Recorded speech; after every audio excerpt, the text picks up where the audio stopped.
میں یہ سمجھتا ہوں کہ انہیں چاہیے کہ ایک ایکسپرٹس کے ساتھ جو ریل ایکسپرٹ ہے، یہ نہیں کہ ایک آئی جی جو کہ خود سب سے بڑا بینیفیشری ہوتا ہے پولیس کی جانب سے، اسی کو پولیس کو ٹھیک کروانے کے لیے ایک آدمی جو خود ہی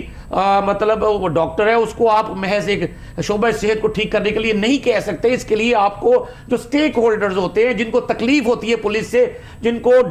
شعبہ صحت ہسپتالوں سے تکلیف ہوتی ہے، ناراضگی ہوتی ہے، آپ ان کو آن بورڈ لے کے کوئی سسٹم بنائیں فول پروف سا، تاکہ کوئی بیلنس ہو اور اپنے ایکسپرٹس کو آپ ایک 90 ڈیز کا یا 100 ڈیز کا یا 50 ڈیز کا ایک ٹارگٹ ان کو دینا چاہیے، اور وہ پھر اپنی انتخابی مہم میں اس وقت جو سب سے بڑی انتخابی مہم میں اگر سب سے بڑی کوئی چیز امپورٹنٹ ہو سکتی ہے تو خواہ وہ پی ڈی ایم ہو یا وہ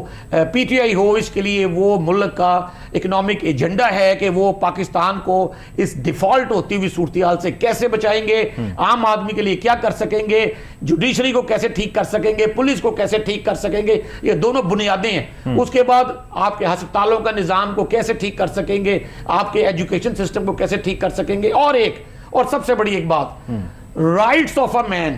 ہر آدمی جس کے کوئی ایسا لگتا ہے جیسے پاکستان ایک ایسی بنانا ریپبلک ہے جس میں عام آدمی کا کوئی حق نہیں ہے، اس کے لیے کوئی اصول، سب مراد، سب حقوق صرف مراد یافتہ طبقہ اشرافیہ، یاشیہ اور بدماشیہ کے لیے ہے۔